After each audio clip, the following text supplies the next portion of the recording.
Good evening. This is Dale Wetzel. I am the host of the Legislature today. We're coming to you from the Peacock Alley American Bar and Grill in downtown Bismarck, North Dakota, and the place is packed. It's noisy, and it looks like people are having a good time.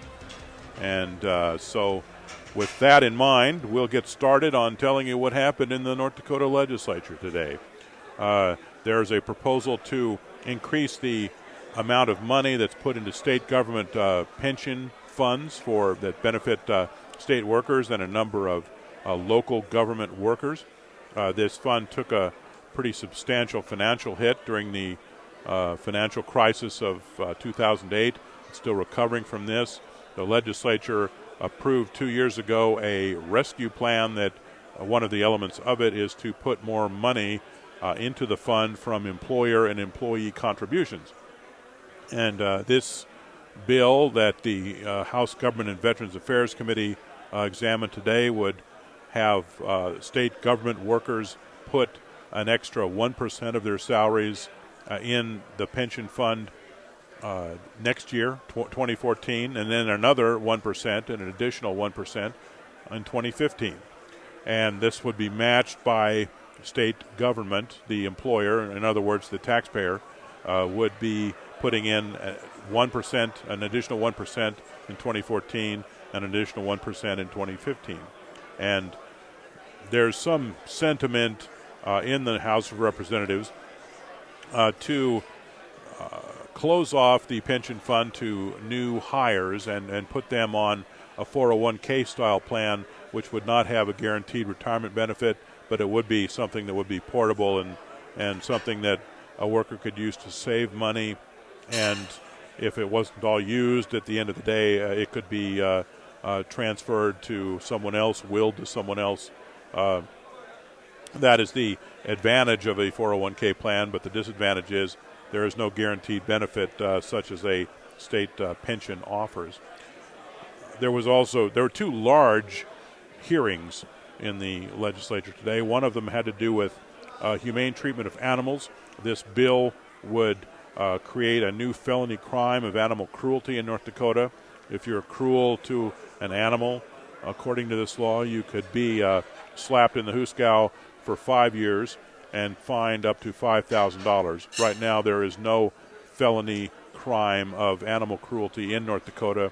The worst penalty is a misdemeanor, which carries the penalty, a top penalty of a year in jail and $2,000 fine.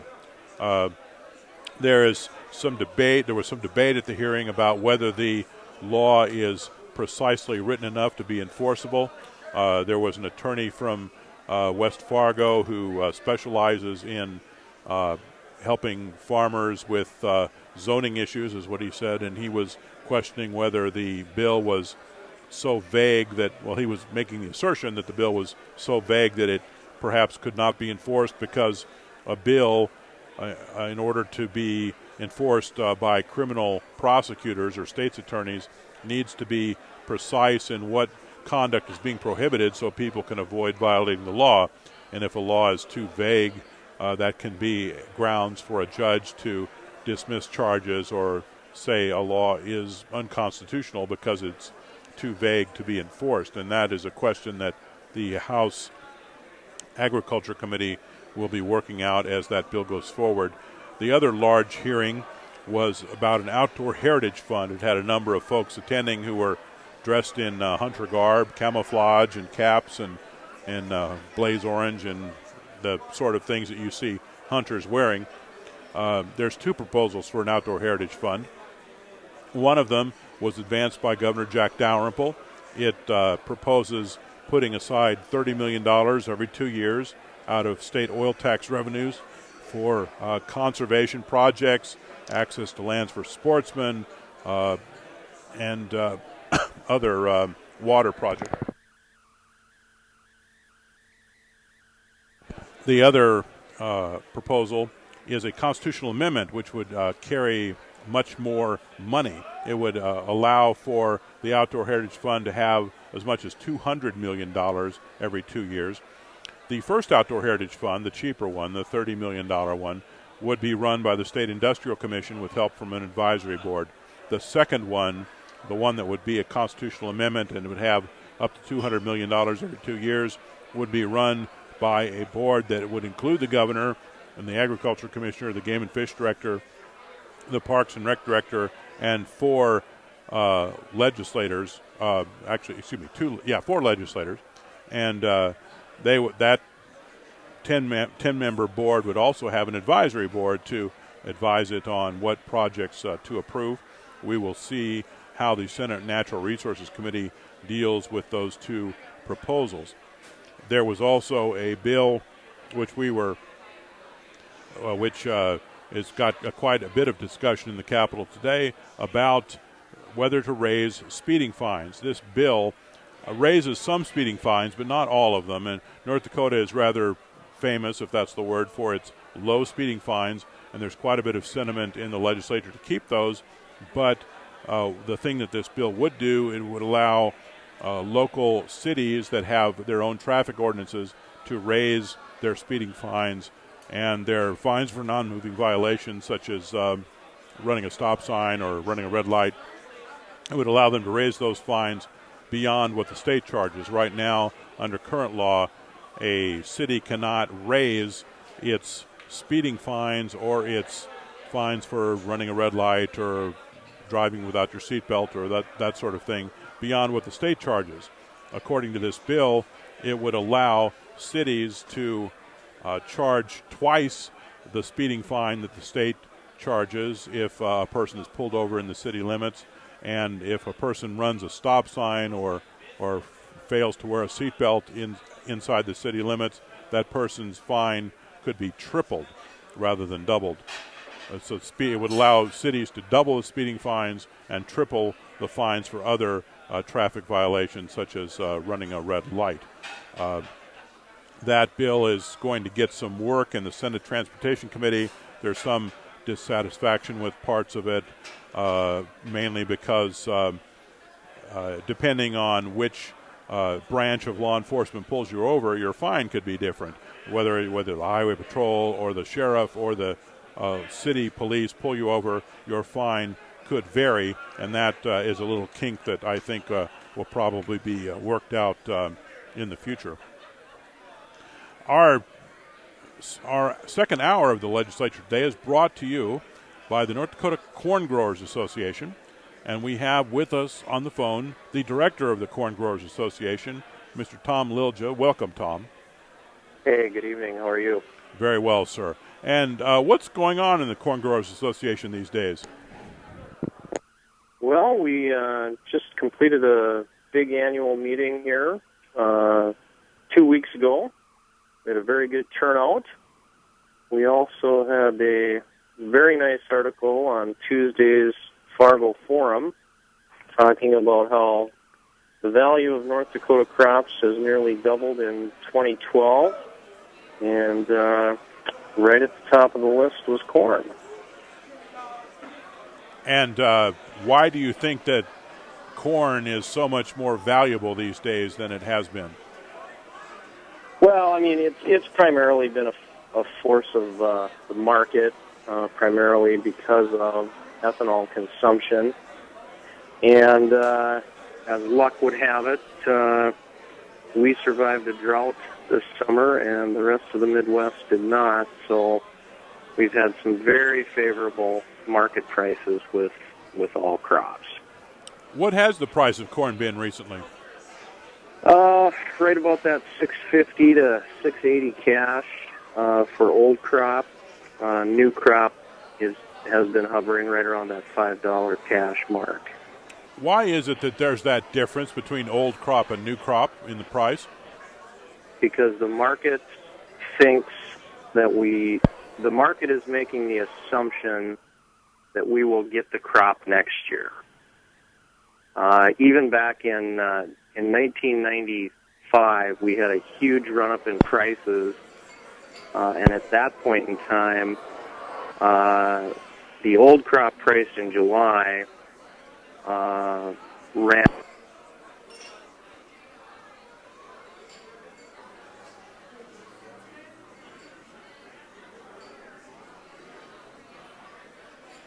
I think we lost Tom. I'm afraid that we might have lost Mr. Lilja, the director of the North Dakota Corn Growers Association. He was in the process of explaining why there is a difference in price between old corn that's in the bin and new corn. And the reason being that apparently the commodity markets are anticipating a larger corn crop next year, and so the price is of that crop is going down.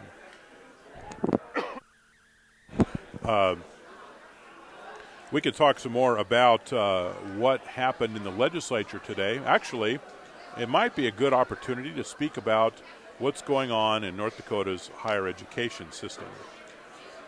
Presently, the chancellor of the university system is under fire for his allegedly insensitive or maybe too aggressive management style.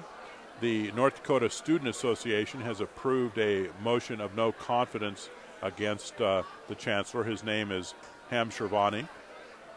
And the Student Association, which represents the students in North Dakota's 11 colleges in the public university system, also is supporting a proposal by Fargo Senator Tony Grinberg to provide up to $850,000 to the Board of Higher Education to buy out Mr. Shirvani's contract. Dr. Shirvani, I should say, is paid $349,000 a year. He's been on the job since last July, so he's been on a job less than a year, and apparently he's, in his opening days, has annoyed enough folks that there are some people who want to get rid of him. The student body the student government of the North Dakota State College of Science at Wahpeton is supporting this buyout, and the student government at Minot State University is backing the buyout, and also has a motion of no confidence against Dr. Shirvani. I'm bringing this up all as background because the State Board of Higher Education met today at Bismarck State College, and the student member, whose name is Sidney Hull, he is a student at North Dakota State University in Fargo. He brought up, he essentially challenged the president of the Board of Higher Education, saying that he has not been very communicative himself, and that he's not been very communicative himself, and that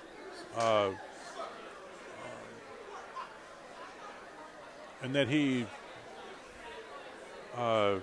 just basically needs to and also the problem as well has been that the Board of Higher Education president, according to the student member, Mr. Hull, has been arranging secret meetings of board members in order to try to skirt the North Dakota Open Records Law or Open Meetings Law, and Mr. Hull also distributed a number of documents at the board meeting to try to support his assertions, and there's going to be a board meeting in May to discuss these documents and to look into the allegations that the board has been trying to skirt the open meetings law, both the board and the chancellor.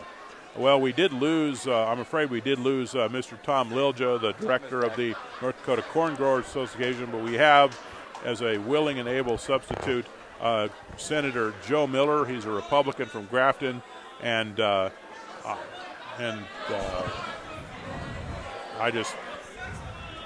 welcome. How you doing? Good. How are you doing? How did you come to be in the Peacock Alley American Bar and Grill this time of night? Well, it's just a lively crowd out there right now. Indeed it is. Everyone's having a good time, and I think they're premiering that Buffalo Commons beer right now. So that's the reason for the crowd. So that's the crowd. I haven't tried it yet, but I might have to. So, Joe, are you a corn grower yourself, sir? I am. I have, between me and my dad and brother, we farm about 3,000 acres in the Walsh County area, and we raise close to 1,000 acres of corn now every year. It's a great commodity to raise. The price is great right now, and it's probably the most profitable crop. Your inputs are very high, but why is it the most profitable crop now, sir? Well, you just look at the market. I mean, you got a high volume commodity that produces. We've been getting $6 a bushel, and sometimes better than that, $7, even $8 a bushel for our commodity. Your inputs are close to the same as wheat, but what you're getting out of it is so much better. Explain what you mean by inputs. Well, your fertilizers, your chemicals, your labor, just everything. It takes about the same amount of stuff to produce a bushel of wheat as it does a bushel of corn as far as money, your inputs go, but you get so much more out of the corn. And how so? How do you get more out of the corn? Well, it's a higher volume commodity in the sense, but it also it puts more back into the soil. You get more organic matter. It's a easier crop to, I think, to build up your soil with. Wheat, it's a short crop. It's a small thing to deal with. Where corn, you're just lots of good things about corn. Now, obviously, you get into certain things like corn borer, different diseases like that that can cut your yields and are difficult to deal with. But our genetically modified varieties that we have they're always trying to stay one step ahead of those diseases. And the value added effect of corn. You got ethanol, you got the genetics research and the things that are going on in NDSU. All those things tie into a more vibrant economy. It's a much more exportable crop. You can do so much more with corn. You make, you got the ethanol, you got the cornmeal, you got corn syrup. You can make plastics, the corn oil. You can bale the stalks. You can feed it to cattle. It's a much more versatile crop opposed to wheat. What is your corn used for? How do you sell it? Generally, our crop goes to ethanol. That's probably the most use for corn in this area. Although feeds, but when you say you goes to ethanol, you got to remember that ethanol is kind of a co-product with corn. It's not something that you produce ethanol and then everything else is sort of a economic waste. The distiller's grain that comes off of corn is so valuable, and it's an excellent feed source. It's a better feed source than actual corn. It's used more efficiently by the animal that you're feeding it to, and it's got higher proteins. You get better gain off it. You just got to know how to feed it properly. And so... what's the trick to that, to feeding it properly? Oh, it's just trial and error. Guys, NDSU, they've been, and around the world, they've been trying different recipes on how to feed it and get the best gain. And is it mixed with something else? Yeah, I mean, you got to mix it with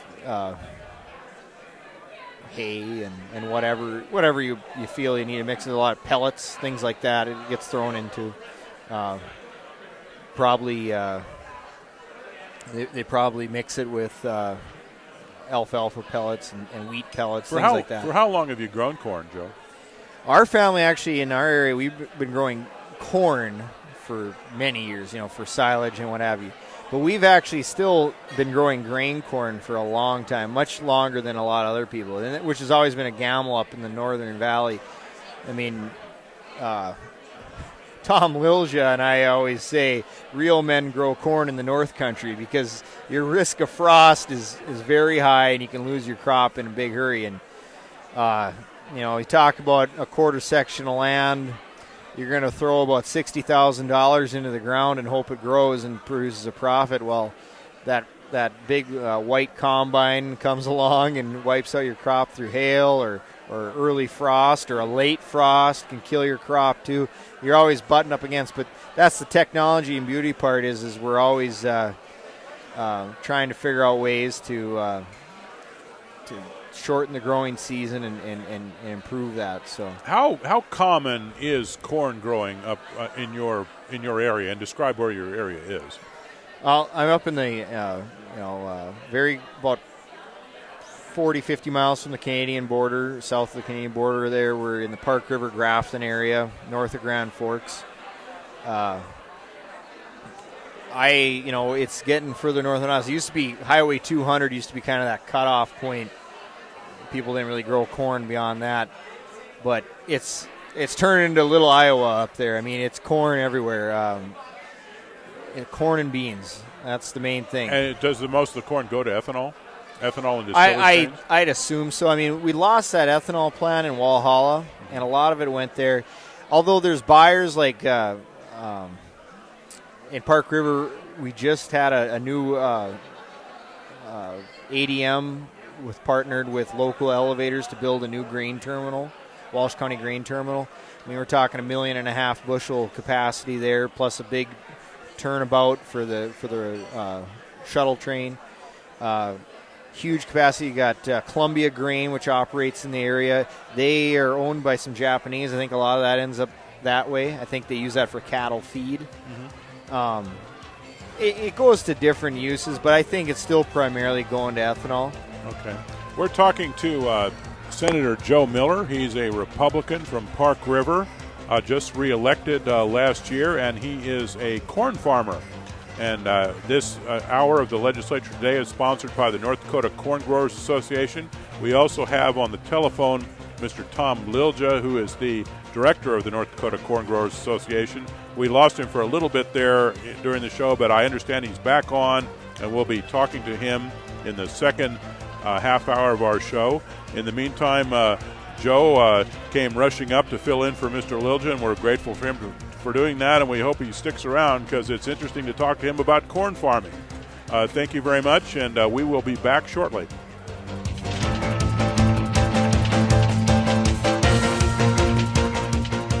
Here is your AM 1100 The Flag forecast. A partly to mostly cloudy sky continues to make its way through for the night tonight. So with a patch of snow or freezing drizzle making its way through, we have a low dropping down towards 16 degrees. But by Friday, we have more clouds and sunshine once again ahead of a new system coming up from the south and west, a high reaching up toward 33. But as that system starts to spread its precipitation in on Friday night. This is Dale Wetzel. I'm the host of the Legislature Today radio program, and we are here at the Peacock Alley American Bar and Grill in downtown Bismarck. In person, we have Joe Miller. He's a Republican state senator from Park River up in the northeast part of North Dakota. We also have on the telephone Mr. Tom Lilja. He's the director of the North Dakota Corn Growers Association. And in fact, the North Dakota Corn Growers Association is our sponsor this evening. And we're talking about corn and all of the things you can do with it. Senator Miller, just before we went to break, he was rhapsodizing about all of the things that can be made from corn, and we were kind of reminded of the passage in the movie Forrest Gump where Forrest's friend Bubba is talking about all the things that can be made from shrimp. And Joe's soliloquy wasn't quite that extensive in terms of what can be made from corn, but it was quite comprehensive and very interesting. Mr. Lilja, I'm sorry we lost you there for a moment. And one of the things I've always wanted to ask you is the ethanol is a NASCAR sponsor, and I wanted to know if you thought that was an effective use of ethanol marketing dollars to paint ethanol on the side of a NASCAR race car and have it circle the track. Well, I tell you, we've seen a lot of positive response from the public with the American ethanol theme that NASCAR developed. The other main thing is that the race car drivers really like the performance. Ethanol is a natural octane booster. It gives the engines a little more boost. It's a clean-burning octane booster as well.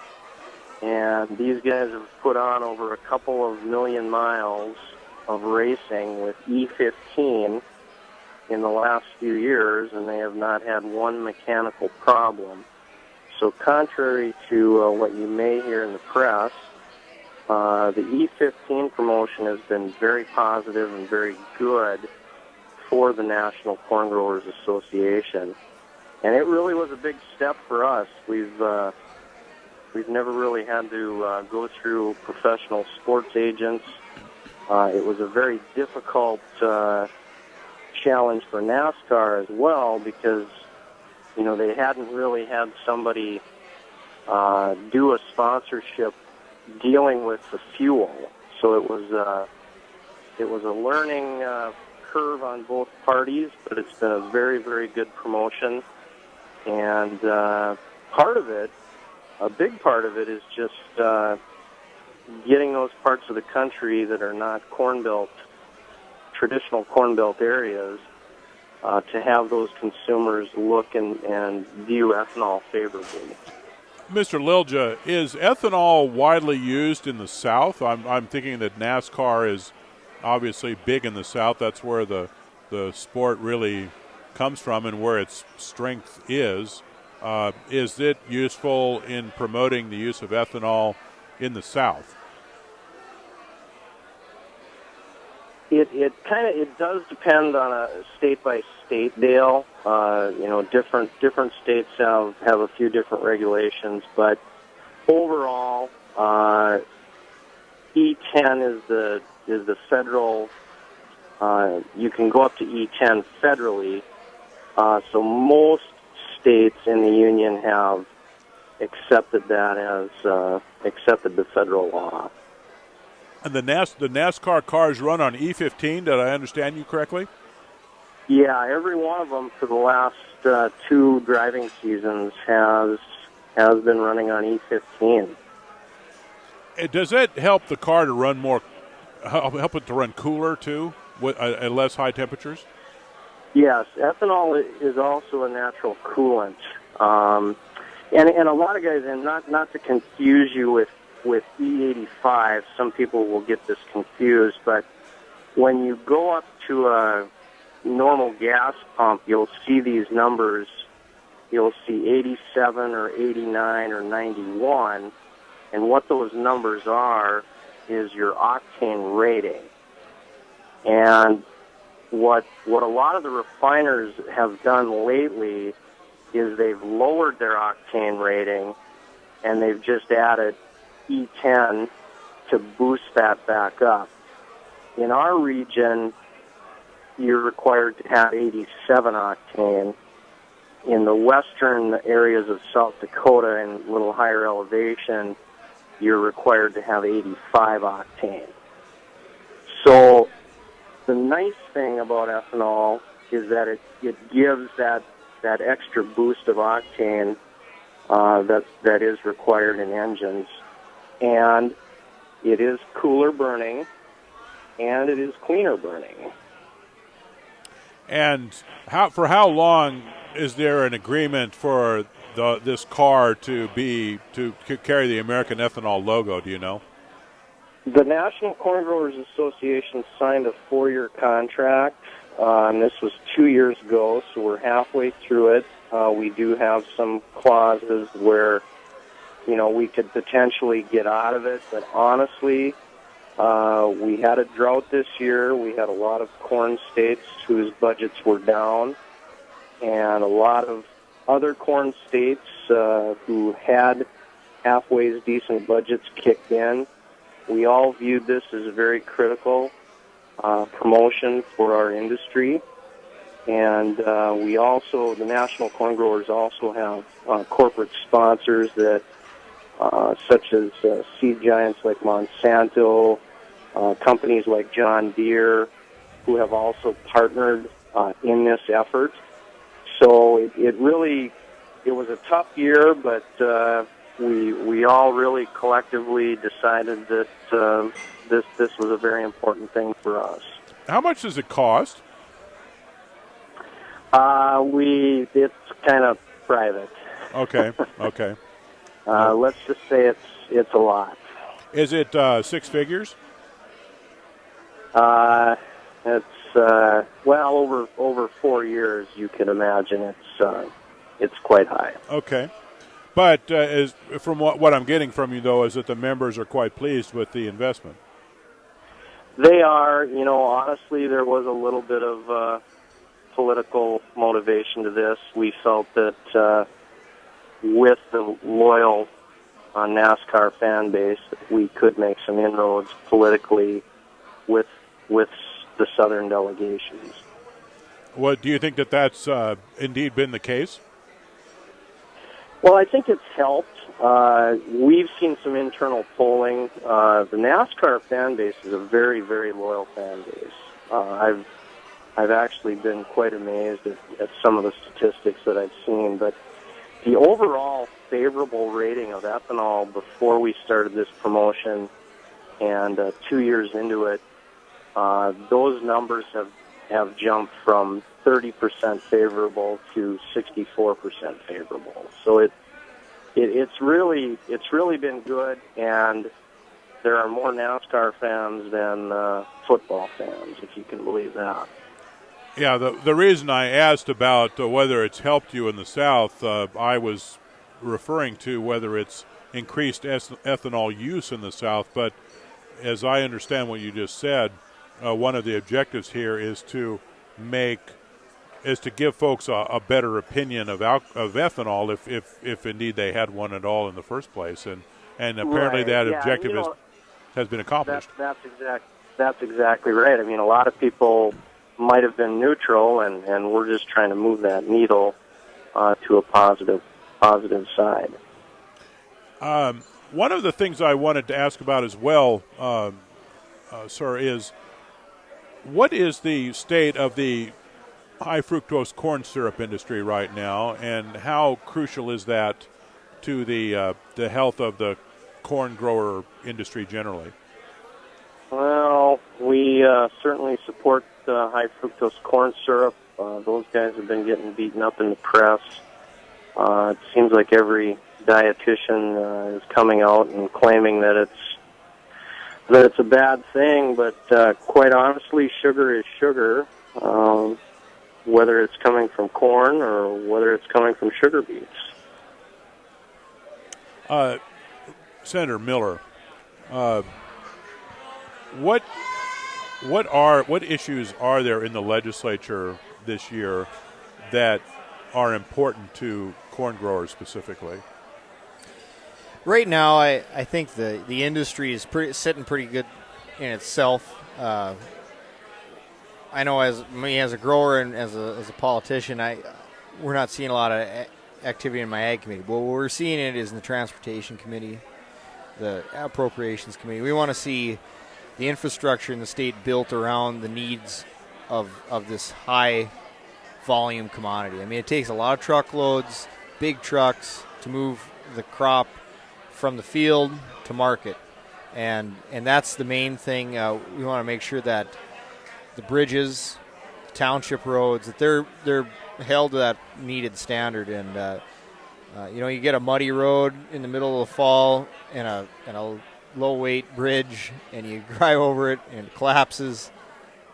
You're talking a lot of money. You got a couple $100,000 in value of crops sitting out in that one field, and you can't get it to market. That's a very frustrating thing, and that's the main thing I think that the corn and in the ag industry in general is really focused on.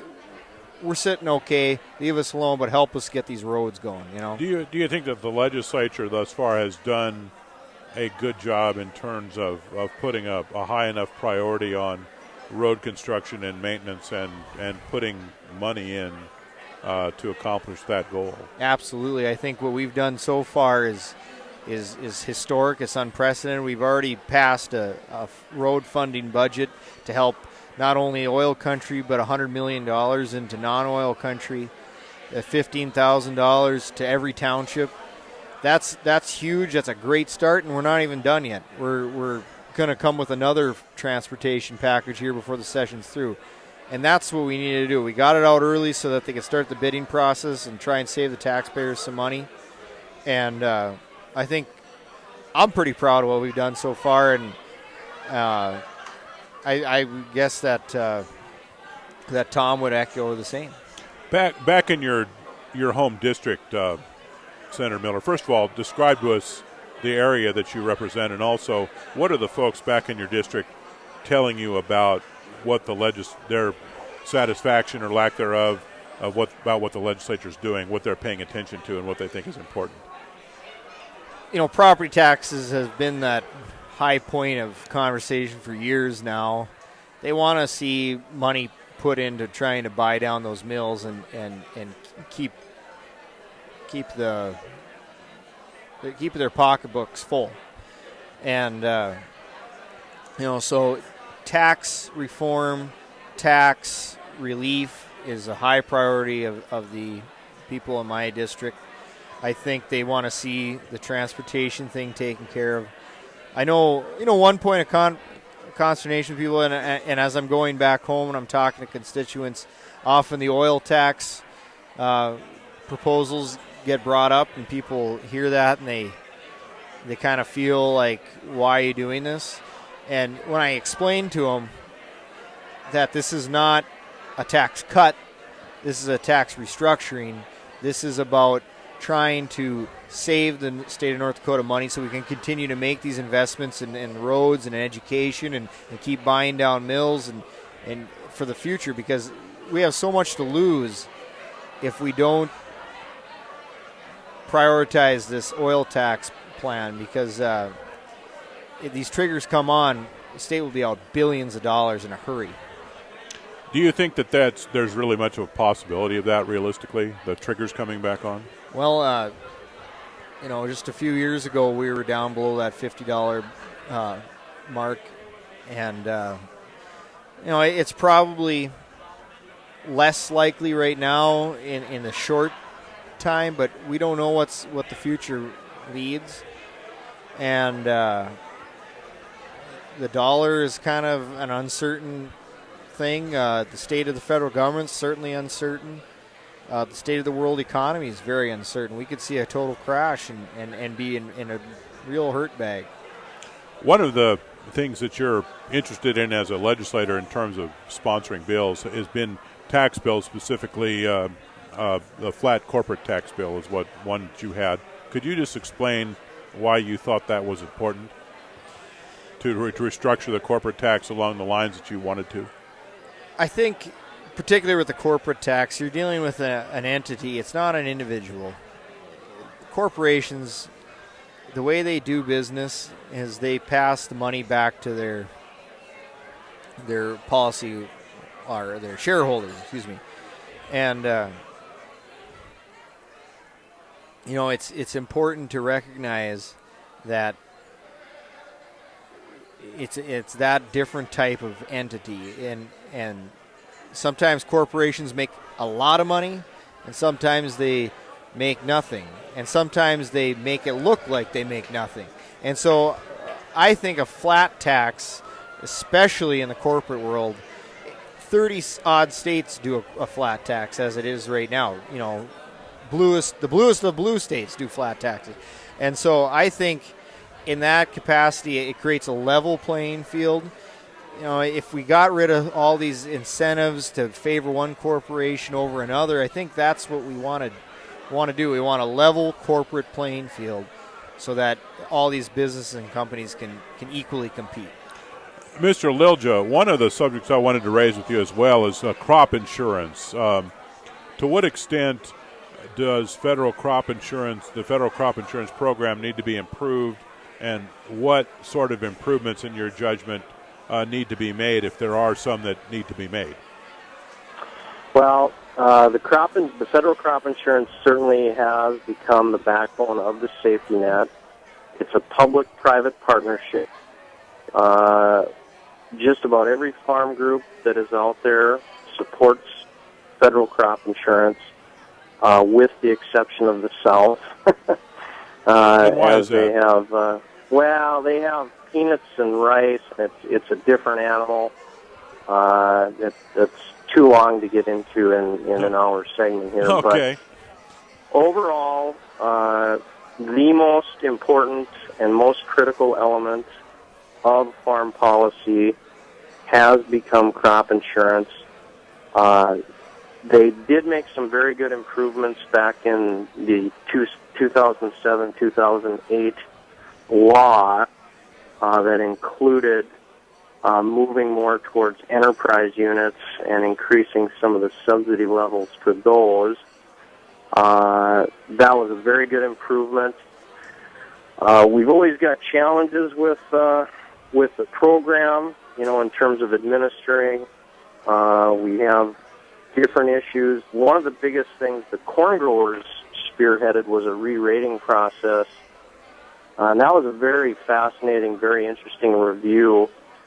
We actually had an actuarial company that deals in property and casualty, and I remember one of the actuarials saying, I've learned so much doing this crop insurance thing because it's so different from property and casualty. She was just absolutely fascinated. And one of the big things was just the fact that back in the 80s, when the program started, most of the ground that was insured was lower quality ground. And so basically your loss ratios were higher.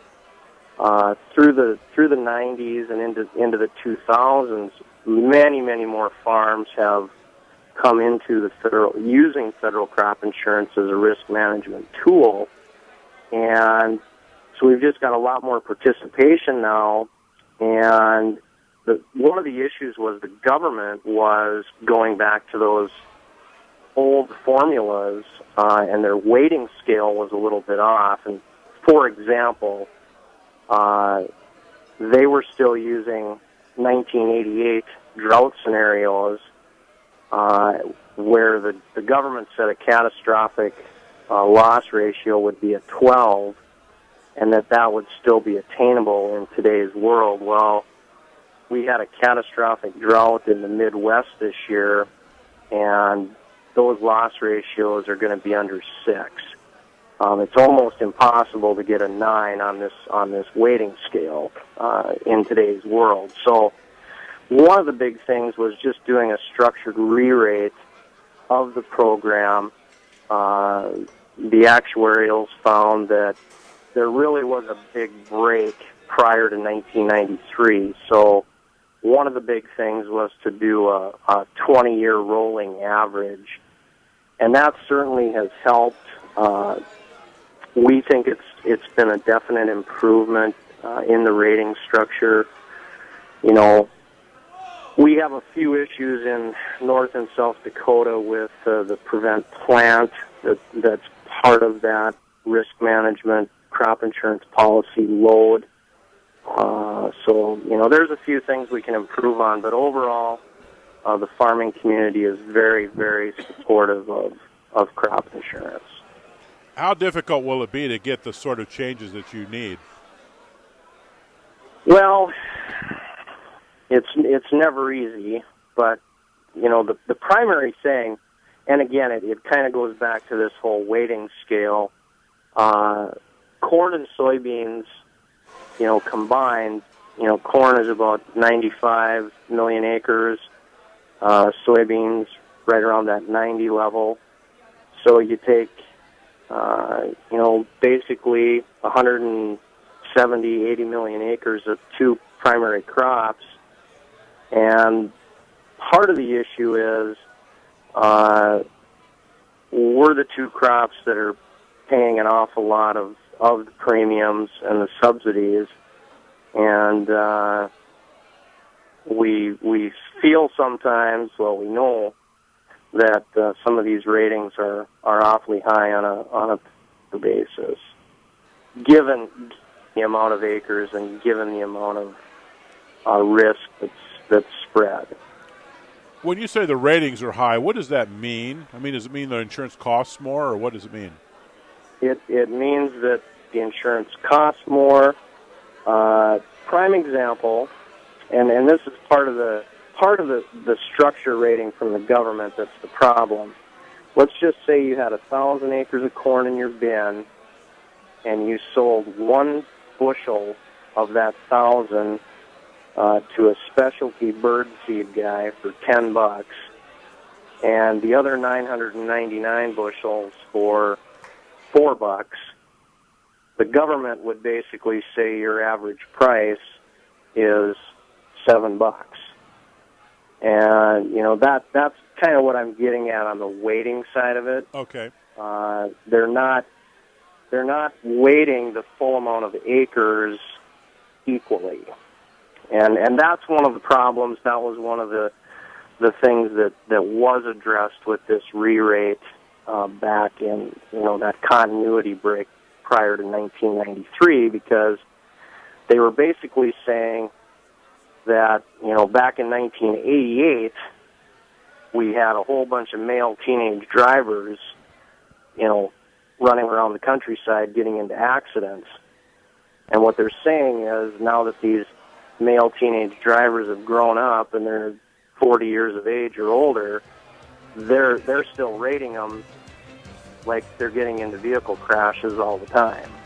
And that's kind of the analogy that we use. That's a useful comparison, and thank you for it. We've been speaking to Tom Lilja. He is the director of the North Dakota Corn Growers Association, and the North Dakota Corn Growers Association is the sponsor of this hour of the legislature today. We've also been speaking to Senator Joe Miller, who is a Republican from Park River and a corn grower who is quite capable on very short notice of speaking about all of the things you can do with corn, and we're very grateful to Senator Miller for him having that skill. Thank you very much for your time, and thank you for listening. Thank you, gentlemen, for being on the show, and we will see you on Saturday. Remember Measure 5 on the ballot.